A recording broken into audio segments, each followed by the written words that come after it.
Sebelum kita mendengarkan khotbah firman Tuhan hari ini, mari kita satukan hati, mari kita berdoa. Terima kasih Tuhan buat kesempatan di mana kami boleh beribadah meskipun kami masih secara online. Tetapi kami percaya kuasa Tuhan, urapan Tuhan, firman Tuhan tidak bisa dibatasi dengan ruang, jarak, dan waktu.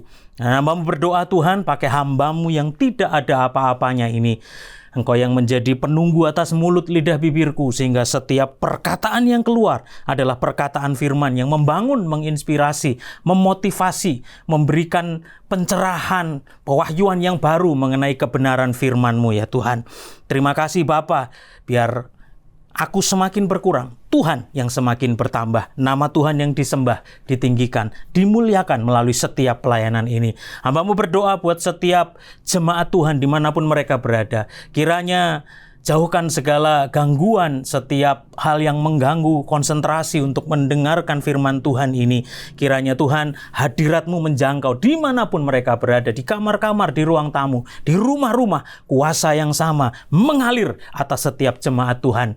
Terima kasih Bapa, kami berdoa buat setiap peralatan yang digunakan, buat setiap internet, buat setiap televisi, komputer, handphone, kiranya Tuhan pakai untuk menjadi alat supaya firman Tuhan, nama Tuhan dipermuliakan.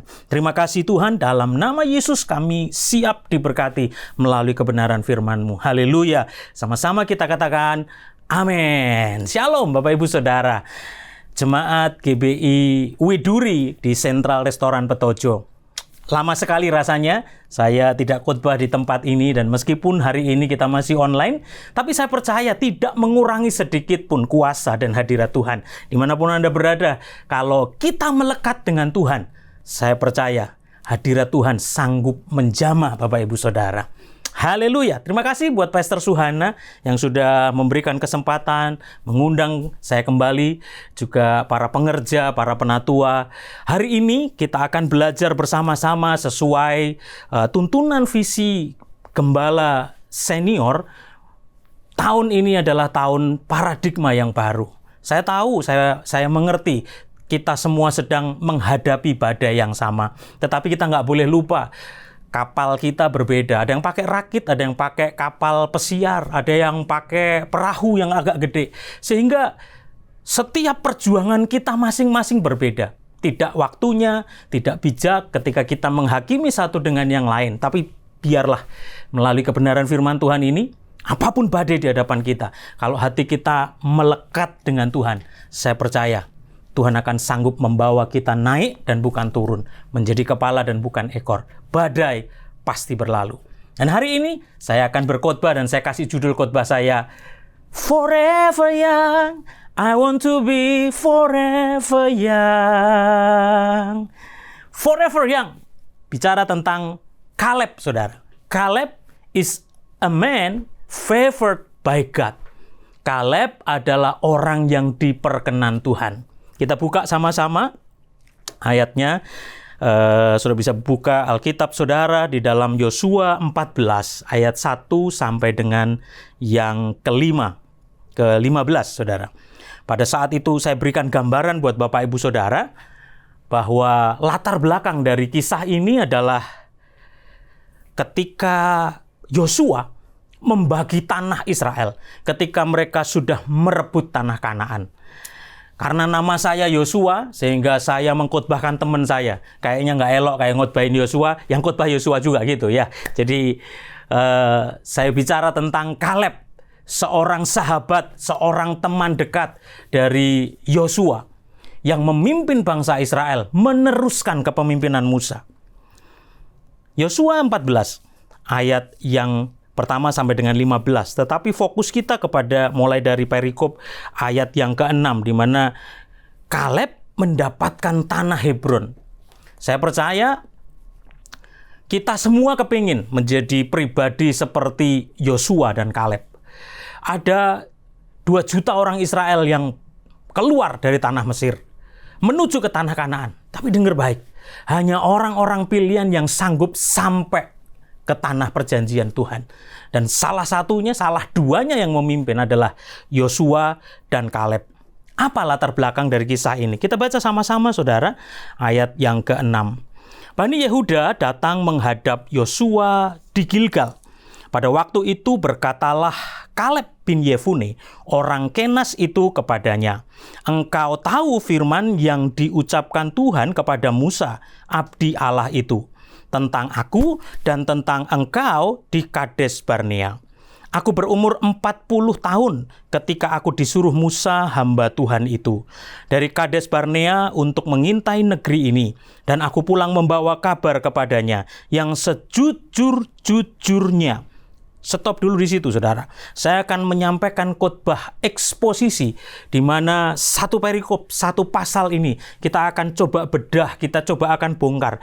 Apa sih rahasia Kaleb Yosua sehingga forever young, awet muda, bahkan pada usia di mana ketika ayat ini ditulis, kita bisa lihat dari ayat yang pertama. Diceritakan bahwa Kaleb adalah pemimpin dari Bani Yehuda. Tadi di ayat yang ke-6. Bani Yehuda datang menghadap Yosua di Gilgal. Dan yang berkata adalah Kaleb. Satu dari 12 pengintai Israel. Jadi ketika Musa menyuruh 12 orang, yang 10 berkata, "Aduh, lebih baik kita jangan masuk ke tanah itu. Karena orangnya raksasa. Kita cuman dimakan, kita cuman kayak belalang, kita cuman diinjek." Tapi dengar baik, 2 orang yang punya mindset, punya paradigma yang berbeda, cara pandang yang berbeda, yaitu Yosua dan Kaleb. Ada satu gambaran gini, saudara. Ada 12 sales sepatu yang dikirim oleh pabrik sepatu terbesar pada zaman itu.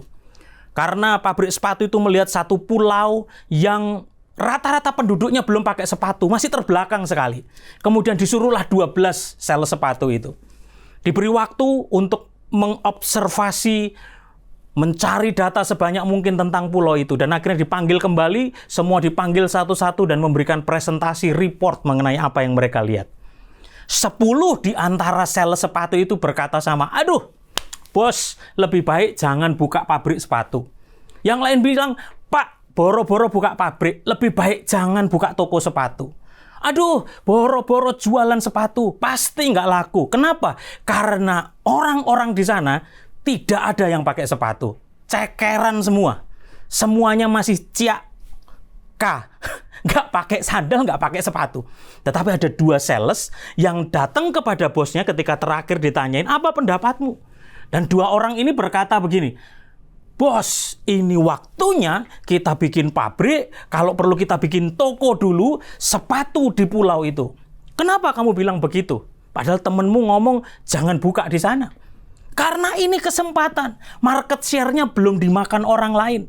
Banyak market yang masih belum digarap. Karena hampir semua orang di pulau itu tidak pakai sepatu. Ini masalah mindset, saudara. Ini masalah paradigma yang baru. Anda mau jadi 10 sales yang tidak mau membuka toko sepatu? Atau Anda mau jadi 2 sales yang melihat karena orang belum pakai sepatu, maka market share jualan sepatu mereka akan bisa kuasai. Hal yang sama yang dilakukan oleh Yosua dan Kaleb. Mereka punya paradigma yang baru. Pandeminya boleh sama, COVID-nya boleh sama, tetapi orang-orang yang memiliki paradigma yang baru, cara pandang yang baru, mereka melihat peluang daripada melihat krisis. Mereka melihat kesempatan daripada kesempitan. Apa latar belakang lain dari cerita ini, saudara? Yosua dan Kaleb, mereka memiliki cara pandang, paradigma yang berbeda. Beda sama 10 yang lain, saudara. Mereka membangkitkan keberanian bangsa Israel untuk memasuki tanah Kanaan. Kenapa? Karena mereka cara pandangnya berbeda. Itu sebabnya, saudara, hanya 2 orang dari generasinya yang diperbolehkan masuk, yaitu Yosua dan Kaleb. Wow, ini keren banget, saudara. Nah, kisah di pasal yang ke-14 ini bercerita tentang gini. Waktu itu mereka sudah menang atas Kanaan. Mereka menguasainya, lalu dibagi tanah itu. Pembagian tanah Kanaan sesuai dengan perintah Tuhan melalui Musa, yaitu Imam Eleazar. Yosua dan kepala kaum dari 9 suku yang mendapat jatah tanah perjanjian sebelah barat Sungai Yordan. Nanti kita akan lihat petanya. Di mana itu, saudara? Nah, apa yang Kaleb minta, saudara? Kaleb pada saat peristiwa ini, kalau Anda baca di ayat sebelumnya, mengatakan bahwa Kaleb sudah berumur 80 tahun. Ketika dia mengintai, dia berumur 40 tahun. Dari mana kita tahu? Karena dikatakan tadi 40 tahun yang lalu aku mengintai tanah itu. Bayangkan, saudara. Umur 80 tahun dia baru capai kemenangannya. Dia baru dapat legasinya. Berapa banyak kita sudah merasa endurance, kekuatan kita, energi kita sudah lemah ketika kita berjuang 2 tahun terakhir menghadapi pandemi ini. Ada banyak yang stres, ada yang bunuh diri, ada yang kecewa, ada yang pahit hati. Kenapa bisnisku seperti ini? Kenapa keluargaku seperti ini? Kenapa studi anak-anakku nggak bisa onsite lagi? Kenapa gereja nggak bisa kumpul-kumpul lagi? Desperate, mengalami putus asa. Tapi mari kita rubah paradigma yang baru. Yang mau merubah paradigma yang baru, tangannya ditaruh di sebelah mata, bilang, krek, diputar mindsetnya, saudara. Yang di rumah sama-sama sekali katakan, krek. Nah, mari rubah cara pandang. Seperti Yosua dan Kaleb. Kenapa? Pertanyaannya. Kaleb memilih Hebron. Hebron itu arti kata dari kota kasih Bapa. Secara militer, Hebron merupakan kota yang penting. Kenapa Kaleb suka? Kaleb punya latar belakang militer sebagai tentara yang berperang merebut Kanaan. Dia mencari ibu kota yang tanahnya tinggi, hilly, di bukit. Kenapa? Sehingga ketika diserang oleh musuh, mereka bisa melihat. Mereka bisa membuat benteng pertahanan. Bahkan ketika pemerintahan Daud memimpin bangsa Israel, Hebron dijadikan sebagai ibu kota selama 7 tahun pemerintahannya atas Yehuda. Kenapa? Karena strategis. Dia terletak di ketinggian 3040 kaki di atas permukaan laut. Itu sebabnya saya tulis di sini, saudara. Karena apa yang ditabur orang, itu juga yang dituainya. Apa yang Anda lihat, you are what you see, you are what you think, you are what you say. Anda akan menjadi seperti apa yang Anda pikirkan, Anda akan menjadi seperti yang Anda katakan. Sebab itu berhati-hatilah dengan pikiran dan perkataan Anda. Kenapa Kaleb memilih Hebron? Karena Hebron kalau Anda lihat permukaannya lebih tinggi. 3040 kaki di atas permukaan air laut. Pada saat mereka menguasai, inilah pembagian tanah bangsa Israel pada waktu itu. Di sebelah barat Sungai Yordan. Karena Sungai Yordan adalah membelah sisi Israel seperti ini. Anda yang sudah sering sekali GPI Widuri pergi ke Israel bersama-sama, saudara. Inilah kota yang diinginkan oleh Kaleb. Dan dia menginginkan itu bukan hanya keinginan pribadinya, tetapi dia melihatnya 40 tahun sebelumnya. Apa yang bisa kita belajar eksposisi hari ini, saudara? Kita akan masuk, kita baca di ayat yang ke-7. Saya bacakan buat saudara. Aku berumur 40 tahun ketika aku disuruh Musa, hamba Tuhan itu, dari Kades Barnea untuk mengintai negeri ini. Dan aku pulang membawa kabar kepadanya yang sejujur-jujurnya. Dia berumur 40 tahun ketika dia mengintai. Dan dia berkata, 40 tahun yang lalu aku mengintainya. 40 tambah 40, dia berumur 80 tahun, saudara. Dan saya lompat, coba Anda baca ayat yang ke-10. Berkata demikian, jadi sekarang sesungguhnya Tuhan telah memelihara hidupku seperti yang dijanjikannya. Dengar, kini sudah 45 tahun lamanya sejak diucapkan Tuhan firman itu kepada Musa. Dan selama itu orang Israel mengembara di padang gurun. Jadi sekarang telah berumur 85 tahun aku hari ini. Saudara, 85 tahun hari ini orang-orang pakai krek, stroke, gak bisa jalan, saudara. Puji Tuhan kalau kita mengalami pemeliharaan Tuhan, engkong, opa, oma kita. Tetapi dengar, Kaleb, dia masih berkata, aku siap berperang. umurnya 80-85 tahun, saudara. Poin yang pertama, saya tulis di sini adalah kita harus memiliki mentalitas Kaleb yang pertama adalah consistently. Katakan sama-sama konsisten. Kita mesti punya konsisten. Kalau kita sudah mengikut Tuhan, kalau kita sudah percaya Tuhan, kalau kita sudah menyerahkan hidup kita kepada Tuhan, konsisten dengan iman percaya kita. Ada berapa banyak orang Kristen ketika ngalami benturan, ketika ngalami gesekan, ketika ngalami pandemi yang gak kelar-kelar rasanya, kita mulai kehilangan konsistensi di dalam mengikut Tuhan. Konsisten apa sih yang Kaleb lakukan? Yang pertama, saudara, konsisten dalam penglihatan, atau yang saya sebut di sini visi.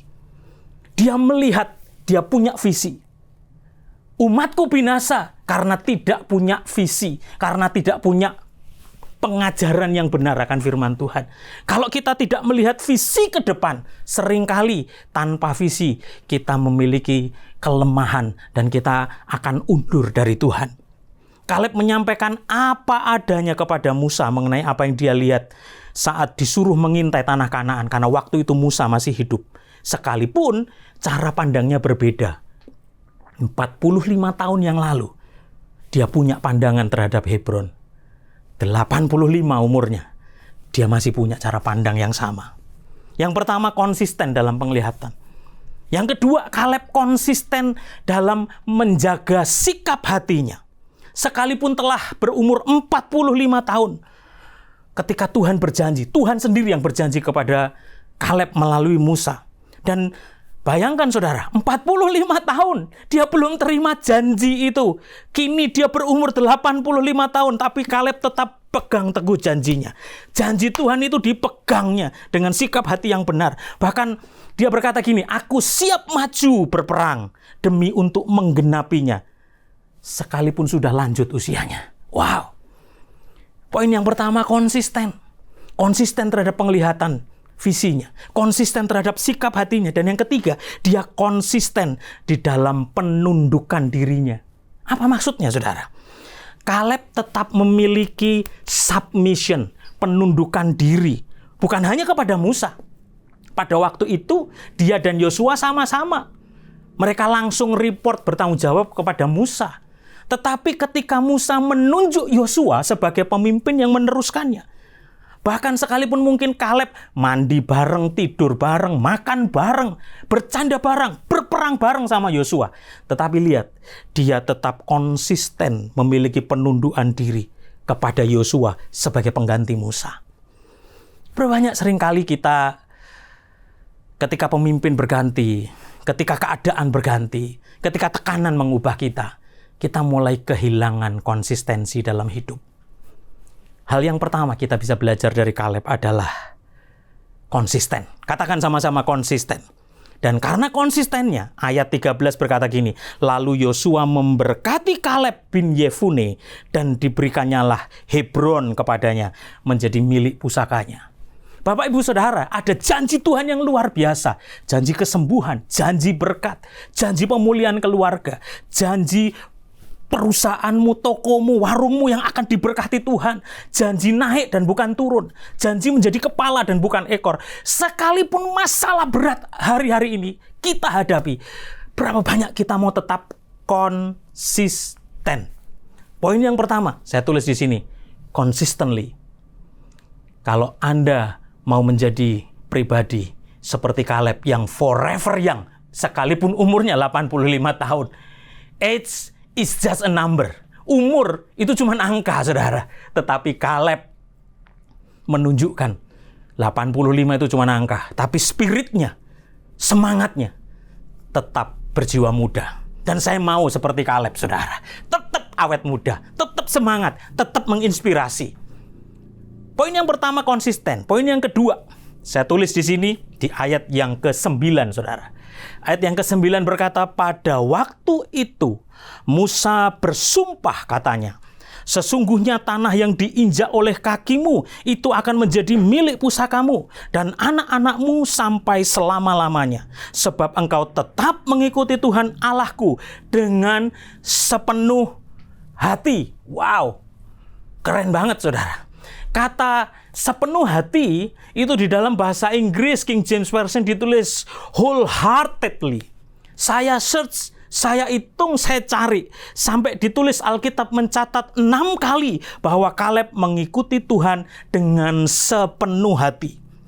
Ada di dalam Bilangan 14, 32, Ulangan 1, Yosua 14. Selalu dikatakan Kaleb following God wholeheartedly. Sepenuh hati. Hei, apakah hari-hari ini kita sudah mengikut Tuhan sepenuh hati?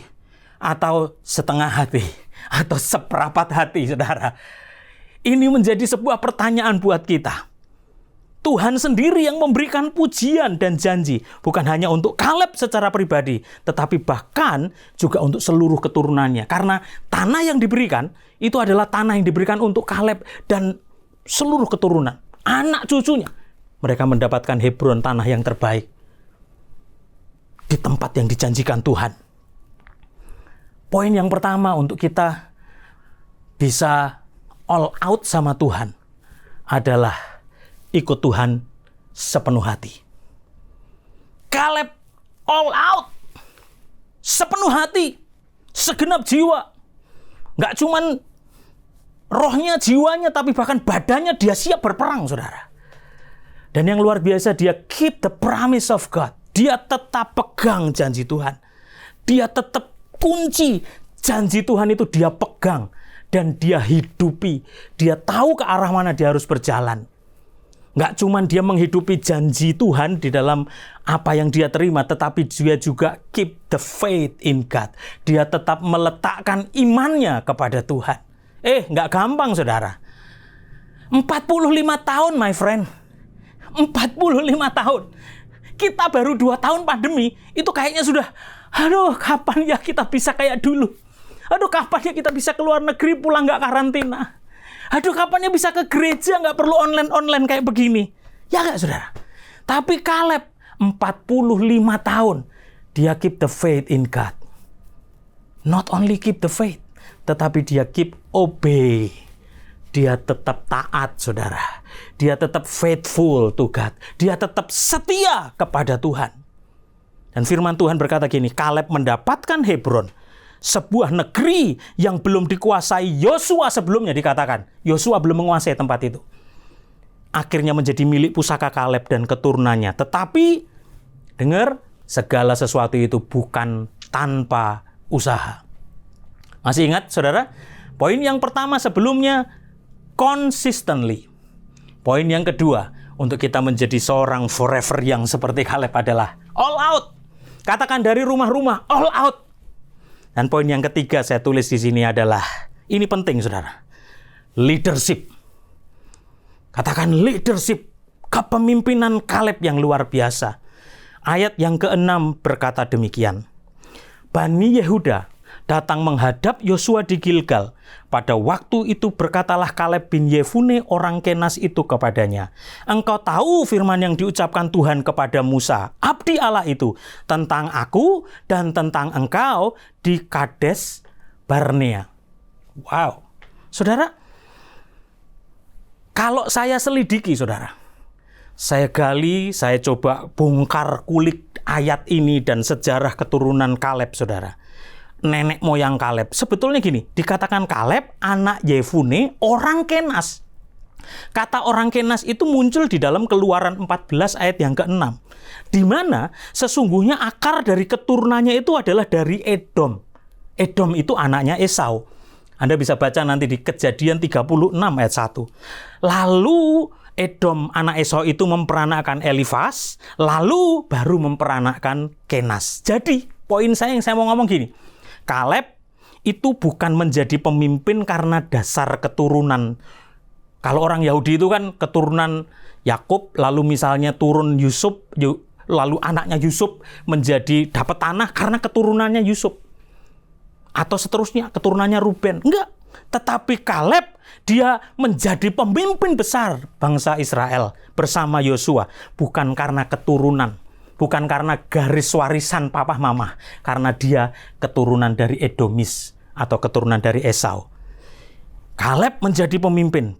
pure, murni, karena kepemimpinannya yang luar biasa. Extraordinary leadership skill. Ada orang-orang tertentu yang ketika dia memimpin, ketika dia bersama-sama, entah di kul, entah di gereja, entah di sekolah, anak kita mungkin kita bisa lihat, ada satu naluri kepemimpinan dan Kaleb menyatakan extraordinary leadership skill. Nggak cuman itu, saudara. Kaleb, dia juga extraordinary management skill. Organisasi pasukan Bani Yehuda. Saya akan tunjukkan betapa luar biasanya ketika waktu itu tabut perjanjian dibawa keluar dari tanah Mesir. Saya akan tunjukkan di slide setelah ini. Habis ini ada sebuah, saya tunjukkan betapa Anda bisa lihat angka-angkanya, saudara. Bani Dan, Bani Asher, Bani Naftali, ini adalah nama-nama keturunan bangsa Israel. Dan Anda bisa lihat, ini adalah tabernakel, tabut perjanjian yang dibawa. Anda bisa hitung, semuanya tertulis di dalam Alkitab mengenai angka-angka ini. Dan Bani Yehuda, kepemimpinan Yosua dan Kaleb, memiliki pasukan yang paling besar. 74.600 tentara. Anda bisa lihat semuanya di bawah dari pasukan yang dimiliki oleh Bani Yehuda. Dan bukan cuma itu, perjalanan dari tabut perjanjian, urutannya yang paling depan itu adalah tentunya Imam Lewi, karena mereka penyanyi, singer, pemain musik. Mereka menyanyi membawa tabut perjanjian. Lewi ada di paling depan. Dan di belakang tabut perjanjian, sebagai tentara yang paling hebat dan gagah perkasa adalah Bani Yehuda. Judah, 74.600. Ini menunjukkan, kembali ke slide sebelumnya, bahwa Kaleb, dia memiliki organisasi manajerial yang luar biasa. Halo? Nggak cukup memimpin itu hanya dengan pinter ngomong, melakukan sesuatu. Tapi ketika kita tidak manage orang-orang di bawah kita, kita tidak manage stok kita, cash flow kita, maka semuanya akan berantakan. Apalagi di tengah krisis seperti ini. Ada banyak extraordinary di dalam kehidupan Kaleb, saudara. Dan yang ketiga, saya tulis di sini, extraordinary. Dia different purpose of life dibanding yang lain. Dia memiliki tujuan hidup yang berbeda, menggenapi kehendak Tuhan dalam hidupnya. Dia different mindset, dia punya paradigma yang baru, cara berpikir yang baru.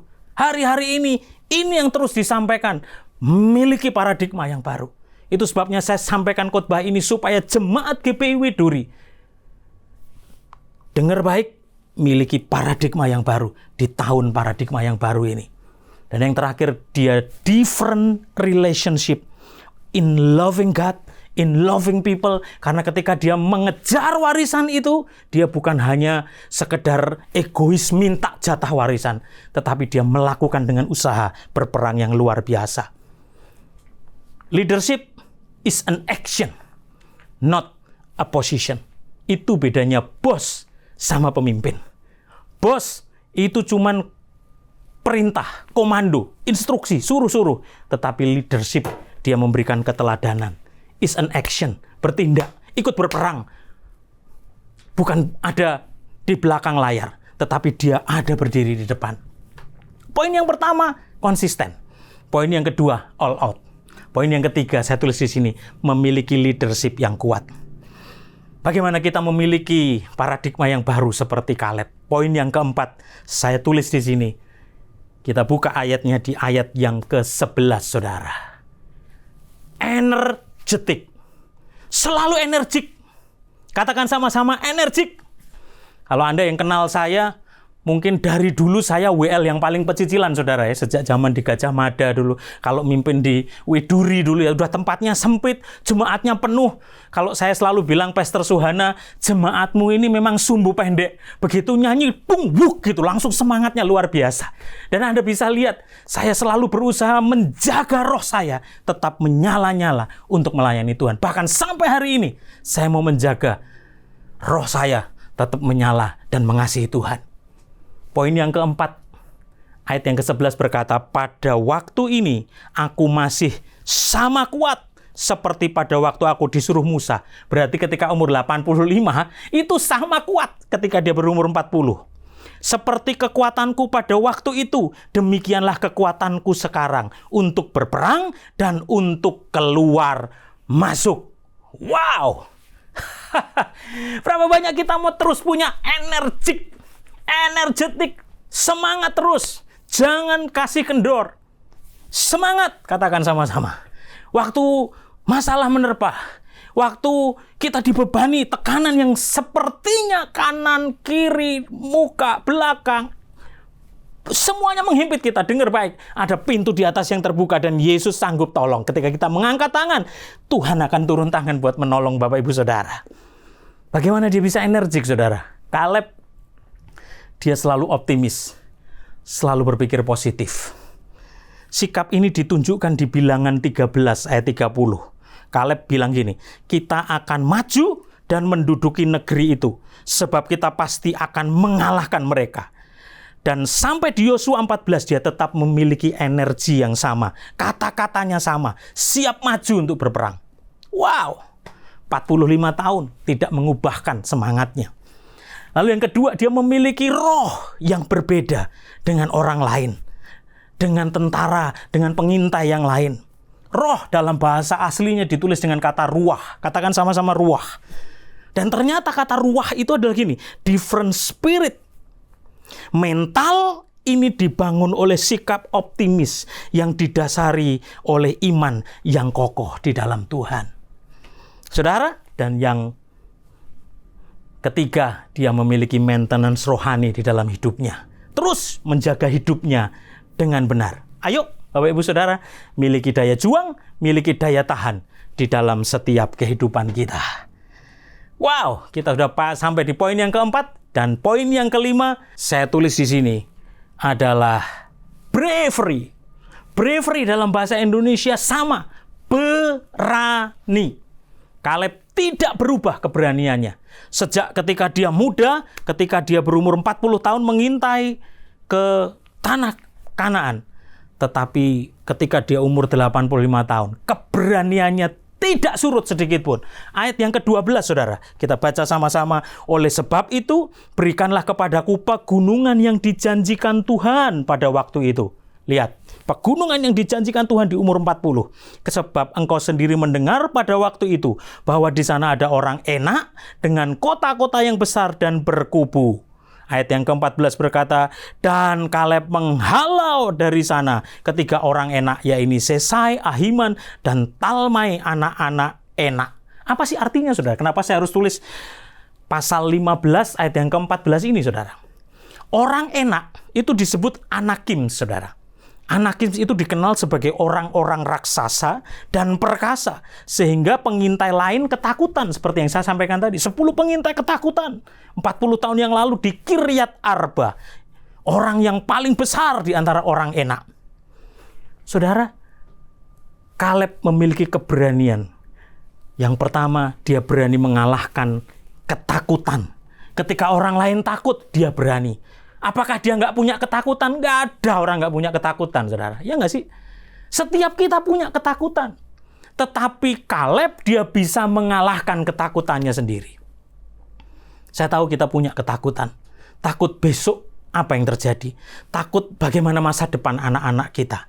Takut pandemi ini akan berapa lama lagi. Kapan ini berlalu? Tetapi cara pandang kita untuk kita mengalahkan ketakutan kita, itu adalah sesuatu yang penting. Kita tidak akan pernah bisa melangkah dengan pasti ketika kita sendiri tidak bisa mengalahkan ketakutan yang kita miliki di dalam diri kita. Dan yang kedua, Saudara, bukan hanya dia berani mengalahkan ketakutannya, tetapi Kaleb berani menerima tantangan. Kaleb tidak meminta tanah yang paling subur dan baik. Saudara, Hebron itu tanahnya tinggi tapi nggak subur. Yang lain rebutan tanah yang subur. Sama seperti Lot milih tanah yang kayaknya enak, Sodom dan Gomora, tapi membuat dia jatuh dalam dosa. Abraham suruh milih duluan deh kamu. Saya milih yang satunya. Dia tidak memilih tanah yang subur yang kelihatannya baik. Tapi justru sebaliknya. Gini, Kaleb, dia ngomong dalam bahasa Inggris gini. Give me this mountain. Beri aku gunung ini. Karena tempat itu paling menantang di wilayah yang belum ditundukkan Yosua. Yosua belum menundukkan Hebron. dan pertimbangan background militer Kaleb untuk membuat benteng pertahanan. Hari ini ada begitu banyak gunung masalah di hadapanmu, tapi berapa banyak saudara berani berkata, bukan nantangin Tuhan, tapi gini, give me this mountain. Give me that mountain. Mountain masalah, gunung sakit penyakit, gunung beban yang berat, gunung ketakutan. Tetapi kita berani berkata, give me this mountain. Dan aku siap mendakinya, mengalahkan dan menundukkannya. Keberanian Kaleb yang luar biasa. Kaleb berani tampil beda. Kenapa? Bukan karena kuat dan gagahnya, tapi karena dia punya roh Tuhan. Yakin ada penyertaan Tuhan di dalamnya. Kalau roh Tuhan ada padaku, kita akan mengalami jalan-jalan yang disingkapkan Tuhan. Karena kita tidak mengandalkan kekuatan kita sendiri, pikiran kita sendiri. Dia berani tampil beda, kenapa? Karena dia punya roh seorang yang pemenang. Fokus pada tujuan akhir. Jangan lihat masalah, tapi lihat gini, mimpi yang Tuhan berikan. Saya ingat betul masa lalu saya berangkat dari keluarga yang nggak terlalu kaya, bahkan miskin gitu saudara. Tetapi saya ketika kos masih di Mangga 2, Bungur Besar, saya dulu di sekitaran kota, saya kerja di situ. Saya tempel tulisan besar, umur 30 tahun saya harus punya perusahaan sendiri. Umur 30 tahun saya harus memulai usaha saya sendiri. Sekarang mah nggak ada apa-apanya saudara. Anak-anak muda, milenial, ya 30 tahun mah sudah punya startup yang sudah luar biasa size-nya. Tapi pada zaman saya, waktu itu saya tulis di kamar kos. Tiap kali saya tutup, saya ngelihat itu. Tiap kali saya tidur, saya lihat itu. Tiap kali saya keluar pergi kerja, saya lihat itu. That's the power of vision. Persis di angka yang saya tulis itu. Saya men-set up perusahaan saya sendiri.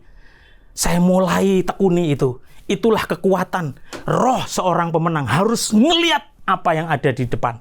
Jangan lihat masalah. Dia juga punya roh keberanian. Kenapa? Karena dia memiliki cara pandang yang berbeda. Hari ini, ayo di tahun paradigma yang baru, miliki mindset paradigma yang baru seperti Kaleb. Saya sampaikan khotbah ini dengan judul Forever Young. Forever young, I want to be forever young. Selalu awet muda, selalu semangat muda. Karena Kaleb yang pertama konsisten. Yang kedua all out. Yang ketiga dia memiliki leadership yang energik dan bravery yang berani. Kaleb. Konsisten, all out, leadership, energetic, bravery. Berapa banyak Bapak Ibu Saudara diberkati hari ini? Berapa banyak saudara rindu memiliki spirit, roh seperti Kaleb dan Yosua? Dan biarlah khotbah hari ini, eksposisi hari ini mengenai Yosua 14. Dia mendapatkan Hebron, dia mendapatkan tanah warisan yang dijanjikan Tuhan. Apa yang dijanjikan Tuhan dalam hidupmu? Yang belum engkau terima hari ini. Kaleb menunggunya 45 tahun dan dia tetap konsisten. Dia tetap menjaga apa yang belum dia terimanya. Dan dia berdoa, dia lakukan apa yang menjadi bagian usahanya. Bapak Ibu Saudara, mari pagi ini buka hatimu. Datang kepada Tuhan dan berkata, Tuhan, genapi Tuhan, genapi supaya setiap kita menjadi anak panah di tangan Tuhan, dilepaskan tepat mengenai sasaran seperti yang Tuhan mau. Tuhan tidak pernah membawa kita turun, Tuhan akan terus membawa kita naik. Tuhan gak mungkin membawa kita kepada pencobaan-pencobaan selama kita hidup dan berjalan benar sesuai kebenaran firman-Nya. Bapak Ibu Saudara jemaat GBI Widuri di Sentral Restoran, pagi ini dengan segenap hati saya sampaikan, mari sampaikan apa yang menjadi kerinduanmu, apa yang menjadi mimpi-mimpi besar yang Tuhan pernah taruh di dalam hidupmu. Jadilah dan milikilah paradigma yang baru, sama seperti Kaleb menerima warisan ilahi yang datang dari Tuhan. Puji nama Tuhan. Semoga Anda diberkati dan kiranya firman Tuhan ini tidak tertabur di tanah yang berbatu, tetapi tertabur di tanah yang subur, tumbuh dan berbuah dalam setiap kehidupan Bapak Ibu Saudara. Tuhan Yesus memberkati. Haleluya. Shalom.